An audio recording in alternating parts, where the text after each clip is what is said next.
What if I told you that last summer, a hiker in Arkansas found a 2.38 carat diamond in a river and walked past hundreds more without even knowing it? Here's the truth that's going to change how you look at every riverstone. There are 5 specific types of rocks that act like natural diamond carriers, traveling thousands of miles from deep within the earth, and most people throw them away, thinking they're worthless. In the next 30 minutes, I'm going to show you exactly what these indicator stones look like, where to find them, and how I've used this knowledge over 12 years of diamond prospecting across 3 continents to locate stones worth thousands of dollars. Some of these rocks are sitting in rivers near you right now, and after watching this video, you'll never look at a riverbed the same way again. I'm speaking to you today as someone who spent the last 12 years of my life waist-deep in rivers, crawling through ancient stream beds, and working directly with diamond-bearing formations from Arkansas to South Africa.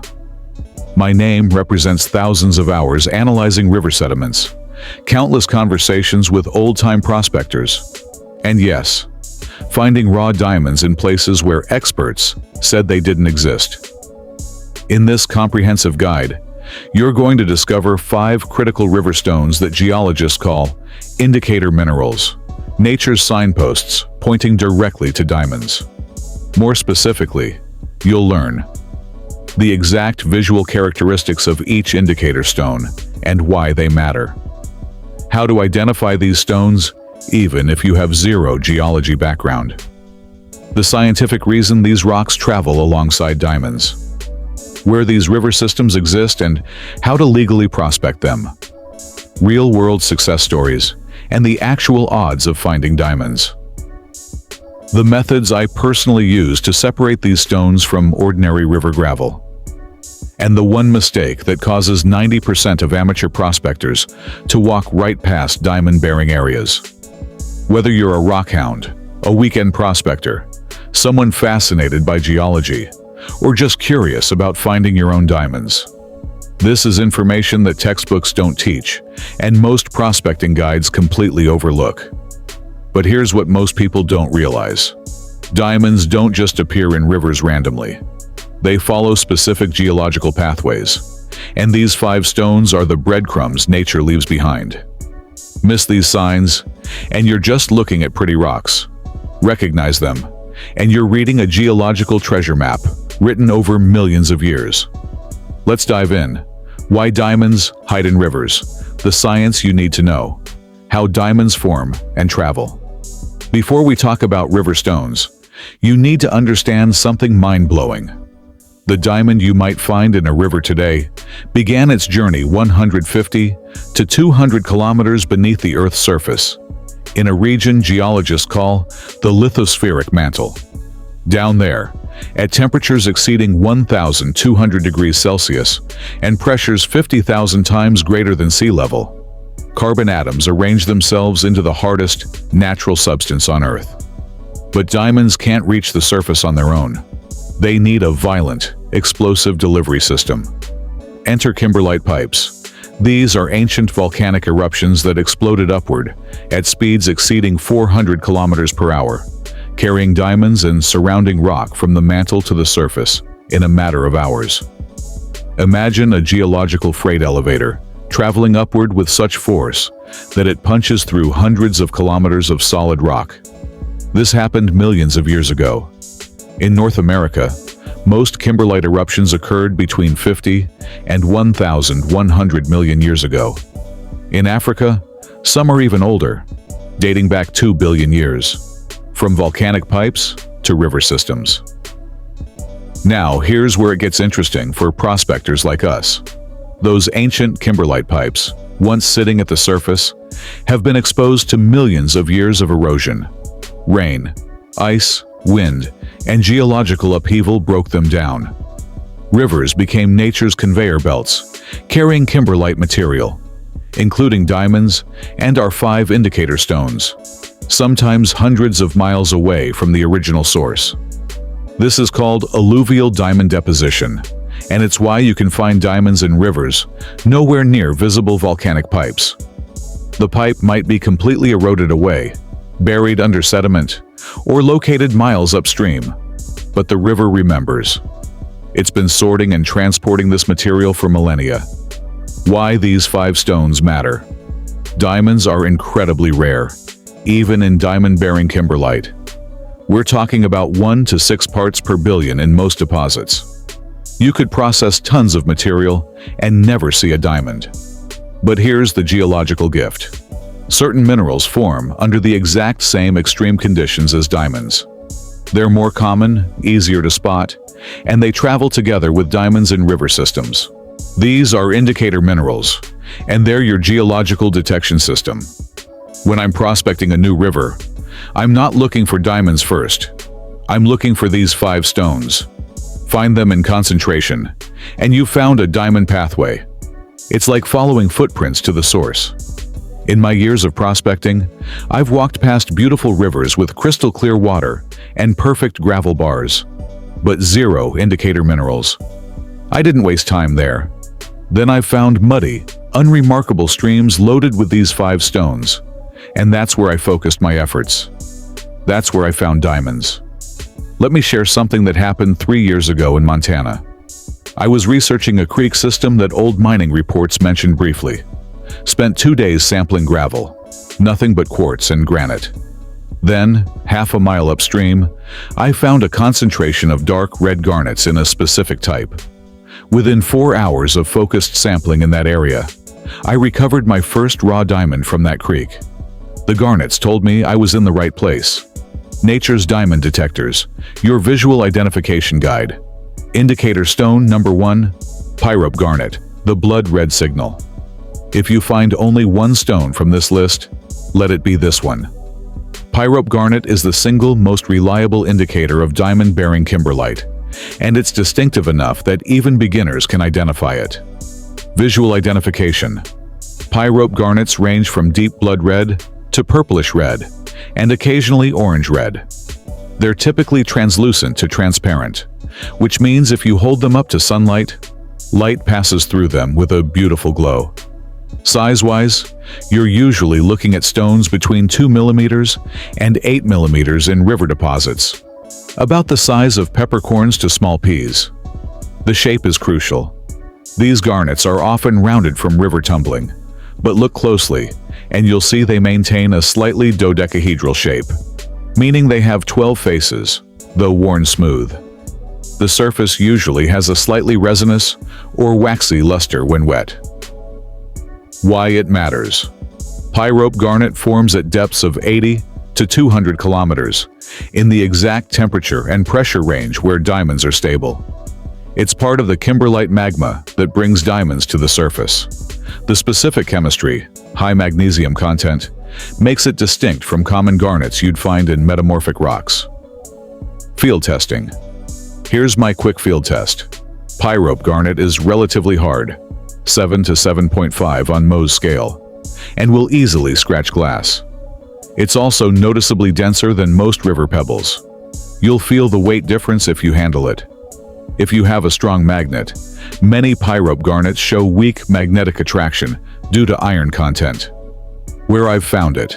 In the Yellowstone River system of Montana, I've found pyrope garnets concentrated in specific gravel bars where the current slows. In Arkansas's Crater of Diamonds area streams, they appear alongside diamonds consistently. The key is finding concentrations. 1 or 2 garnets mean nothing, but dozens in a single pan sample? That's a diamond pathway. Indicator stone. Number 2, chrome diopside, the green glass. This is my personal favorite indicator because it's visually striking and often overlooked by casual rockhounds who mistake it for common green glass or bottle fragments. Visual identification. Chrome diopside appears as bright, emerald green to yellowish green translucent crystals.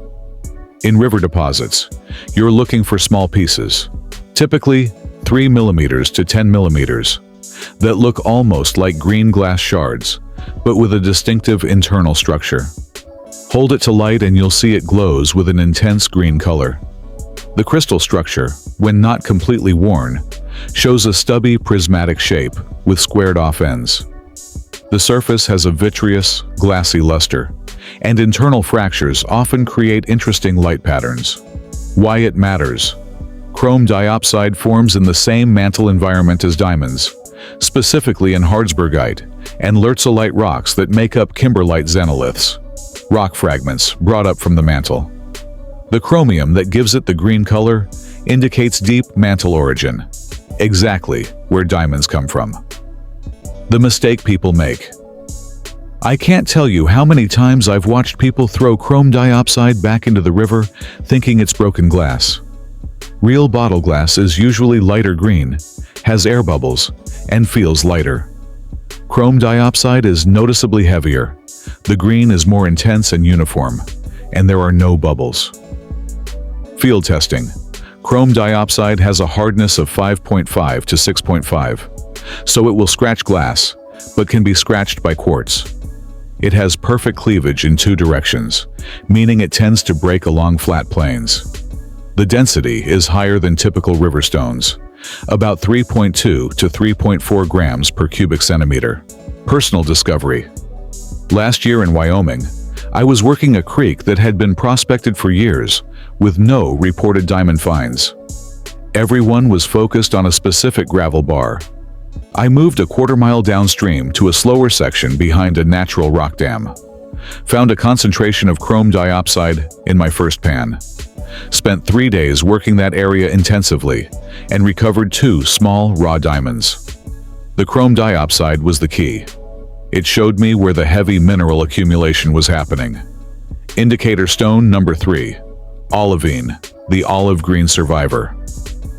Olivine, also known as peridot when gem quality, is one of the most common mantle minerals, and that's exactly why it's valuable as an indicator. It's abundant in kimberlite and relatively easy to spot once you know what you're looking for. Visual identification. Look for olive green to yellowish green translucent stones with a distinctive oily or greasy luster on fresh surfaces. In rivers, olivine typically appears as small, rounded grains, 2 mm to 6 mm in size, though larger pieces exist. The color can range from pale lime to deep forest green. One telltale feature: olivine often shows a sugary or granular texture on weathered surfaces because it's relatively soft and susceptible to chemical weathering. Fresh olivine looks glassy, weathered olivine looks frosted. Why it matters. Olivine is the dominant mineral in the Earth's upper mantle, the same zone where diamonds form. Kimberlite magma is often loaded with olivine crystals from the mantle walls it passes through. Finding olivine-rich river sediments means mantle material has been transported there, increasing the probability of diamonds. The weathering challenge. Here's something critical. Olivine weathers faster than diamonds or the other indicator minerals. If you find fresh, unweathered olivine in a river, it means the source material is relatively close and recently exposed. Highly weathered olivine? The source might be far away or very old. I use olivine weathering as a proximity indicator. Field testing. Olivine has a hardness of 6.5 to 7, so it barely scratches glass. It's brittle and fractures conchoidally, like glass. The density is moderate, about 3.3 grams per cubic centimeter. A key test. Olivine has no cleavage. It breaks irregularly, unlike minerals that split along flat plains. Where to find it? I've found olivine in almost every river system I've prospected near kimberlite provinces. In Colorado, Montana, Wyoming, it's widespread. The trick is distinguishing it from common green minerals like epidote or serpentine. Olivine's greasy luster and specific shade of green become recognizable with practice. Indicator stone number 4. Chromite, the black magnet. This one's a game changer because it's incredibly easy to identify with one simple tool: a magnet. Chromite is strongly magnetic and visually distinctive, making it perfect for rapid field screening. Visual identification. Chromite appears as black to brownish-black opaque stones with a metallic to submetallic luster. In river deposits, you'll find it as small, rounded pebbles or irregular grains, typically 2 millimeters to 10 millimeters in size. When freshly broken, the interior is pitch black. When weathered, it develops a brownish surface crust. The key visual feature is its density. Chromite is noticeably heavier than almost any other black stone you'll find in a river. Pick up a piece of black basalt or shale, then pick up chromite, and you'll immediately feel the difference. Why it matters. Chromite is a common accessory mineral in kimberlite and forms in the deep mantle. Its presence in river sediments is a strong indicator of kimberlite material. The same mantle conditions that produce chromium-rich minerals like chromite also favor diamond formation. The magnetic advantage. Here's why I love chromite for prospecting. You can run a strong magnet through river sediment and pull out chromite almost instantly. This gives you a rapid screening method. If I'm testing a new river section, I spend 10 minutes with a magnet pulling out magnetic minerals. Heavy, magnetic black grains? That's likely chromite, and it tells me I'm in potentially diamond-bearing material. Field testing. Chromite is relatively hard, 5.5 to 6.5 on Mohs scale, and extremely dense with a specific gravity around 4.5 to 4.8. That's nearly 50% heavier than quartz. It's brittle and shows no cleavage. The magnetic response is unmistakable.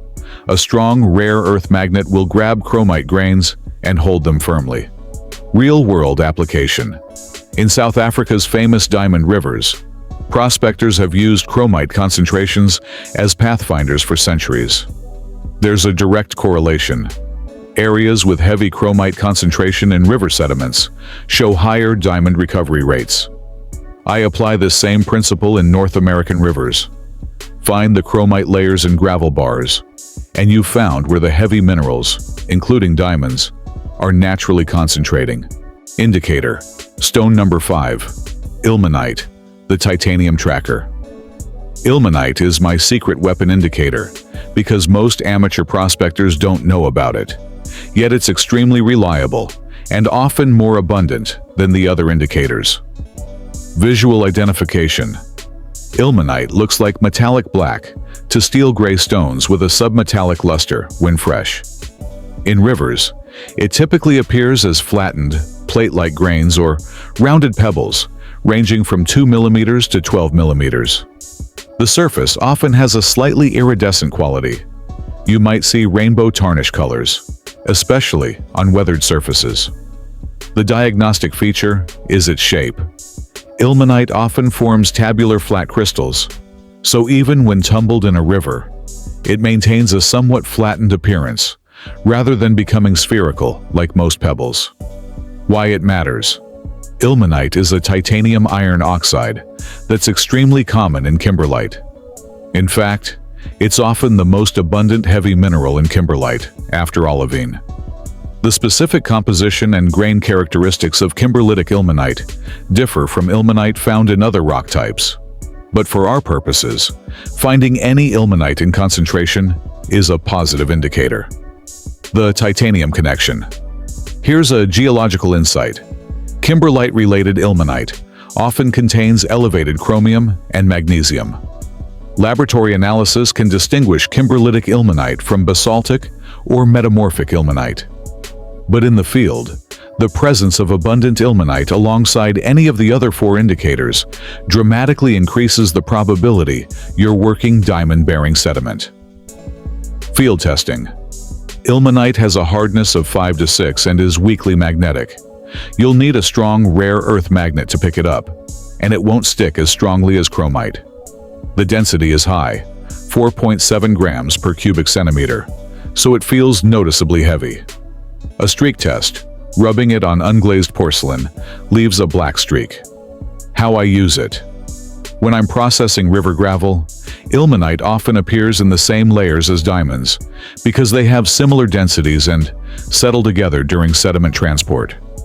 If I'm panning a gravel bar and seeing heavy concentrations of ilmenite in my pan's black sand, I know I'm in a heavy mineral trap, exactly where diamonds would accumulate if they're present in the river system. I remember working a river in Colorado where I found virtually no pyrope garnets, minimal chrome diopside, but massive concentrations of ilmenite and chromite. Conventional wisdom would say it's not a great diamond indicator suite. But I processed material anyway because the heavy mineral concentration was remarkable. Found 2 small diamonds in 3 days of work. Sometimes, ilmenite alone is enough to guide you. Reading rivers, the geological detective work, North American diamond provinces. Let me be clear, diamonds and these indicator minerals aren't found in every river. You need to be in or downstream from specific geological provinces where kimberlite or lamproite pipes exist. Proven diamond areas. Arkansas, the crater of Diamond State Park area and surrounding creek systems. This is the only public diamond mine in North America where you keep what you find. The Prairie Creek system has transported diamonds and indicators downstream for thousands of years. Colorado, the state line district along the Colorado-Wyoming border, particularly around the town of Clark. The Kelsey Lake area historically produced diamonds, and rivers draining that region carry indicator minerals. Montana, the Missouri River drainage, particularly tributaries near Helena, and areas around Yellowstone National Park's periphery. Several kimberlite intrusions exist in central Montana. Wyoming, the state line district, shared with Colorado, and the Laramie Range areas. Several unexplored kimberlite pipes exist, and seasonal streams transport material. Canada, the Northwest Territories around Lac de Gras, though most is restricted mining area. Parts of Saskatchewan, Ontario near James Bay, and Quebec's Ardèche Mountains region. Reading river morphology. Not every spot in a diamond-bearing river is worth prospecting. You need to understand where heavy minerals naturally concentrate. Pay zones, where to look. Inside, bends of rivers where current slows. Behind, large boulders that create current shadows. Natural riffles and bedrock cracks where heavy materials drop. Gravel bars on the downstream side of river constrictions. Ancient high terraces representing old river channels. Confluence zones where tributaries meet main rivers. The principle is simple. Diamonds and indicator minerals are denser than typical river rocks. When current slows, heavy materials drop first. You're looking for nature's natural sluice boxes. Seasonal timing. Timing matters more than most people realize. I do my serious prospecting work in late summer and early fall, after spring runoff has rearranged river sediments, but before winter, freezing makes work impossible. Spring floods expose new material and concentrate heavy minerals in fresh locations. Summer low water exposes gravel bars for easier sampling. Fall provides comfortable working conditions and stable water levels. Avoid prospecting during high water. You can't see where you're working. You can't access the best gravel bars and, frankly, it's dangerous. Legal considerations. This is critical. Know the regulations before you start digging. Legal options. State parks that allow rock hounding, like Arkansas's Crater of Diamonds. Public land, BLM, National Forest, where recreational prospecting is permitted. Private property with landowner permission. Designated recreational mining areas. Illegal activities. National parks, prospecting prohibited. State parks where collection is banned. Private property without permission. Active mining claims held by others. I always research land ownership before prospecting. There are free resources like the BLM's, land ownership maps, and county recorder offices. Spending 30 minutes on research can save you from legal problems that aren't worth any diamond. From river gravel to concentrated samples, my field methods, basic equipment you need. You don't need expensive equipment to start finding these indicator stones. Here's my essential kit. Basic level, $50 to $100. Gold pan, 14 to 16 inches, preferably with riffles. Strong rare earth magnets, small vials or containers. Magnifying loop, 10 times minimum. Small trowel and classifier screen, 1/4 inch mesh. Spray bottle with water, Intermediate level, $200 to $500. Portable sluice box, 24 to 36 inch. Heavy-duty screens, various mesh sizes. Snuffer bottle for fine material. UV flashlight, diamonds fluoresce. Digital scale, reference samples of indicator minerals. Advanced level, $1,000 plus. Portable dry washer or high banker. Specific gravity testing kit. Gem microscope, metal detector for heavy mineral layers. GPS unit for mapping. Finds I started with just a pan and magnet.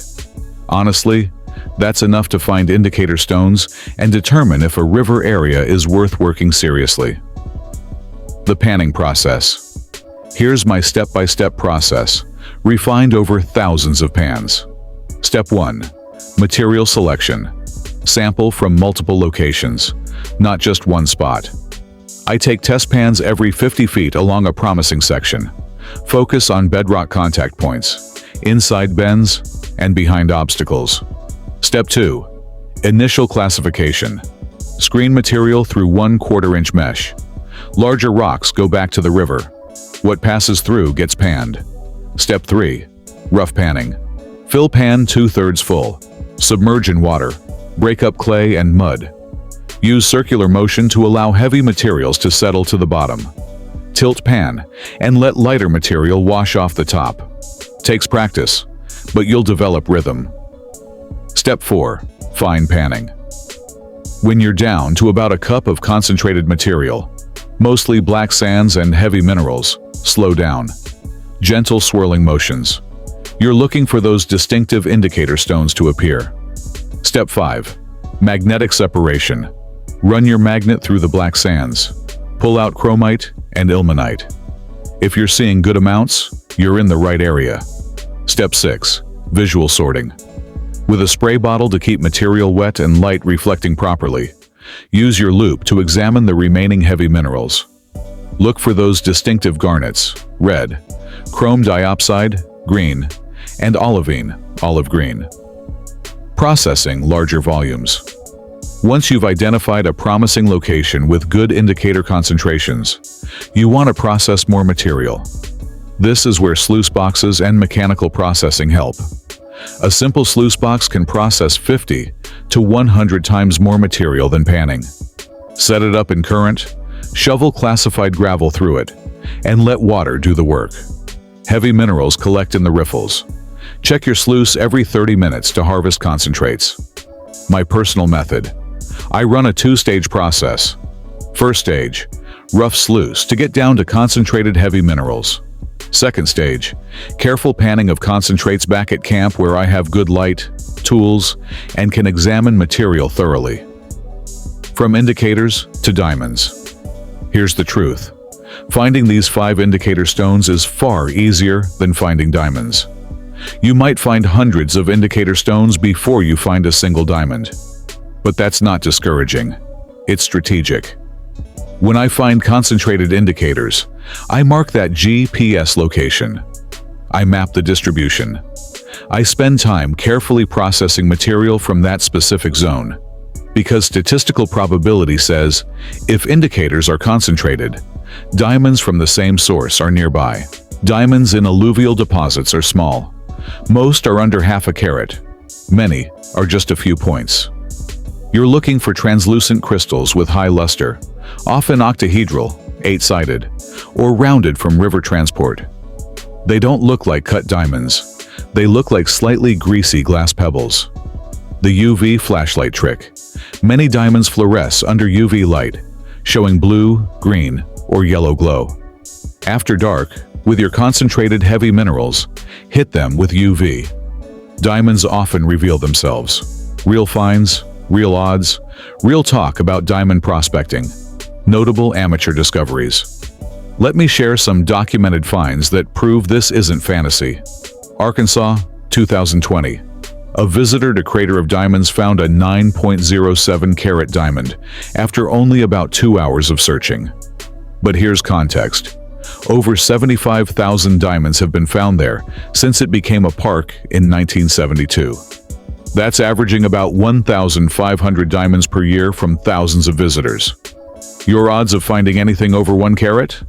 About 1 in 1,000 visits. Montana, 2018. An amateur prospector working Yogo Creek found a 4.5 carat raw diamond after 3 seasons of mapping indicator minerals. He spent approximately 180 days prospecting before that discovery, but found hundreds of garnets and chrome diopside that kept him motivated. Wyoming, 2021. A rockhound following indicator mineral traces in a state-line creek recovered a cluster of microdiamonds, none over 0.15 carats individually, but 17 stones total. This is more typical, small stones, but the thrill of discovering them yourself. If this video taught you something new about finding diamonds or reading geological clues, subscribe and hit the bell for more gold mining and gem hunting guides. Drop a comment about your prospecting plans. And remember, your next diamond might be waiting in the river. Diamond.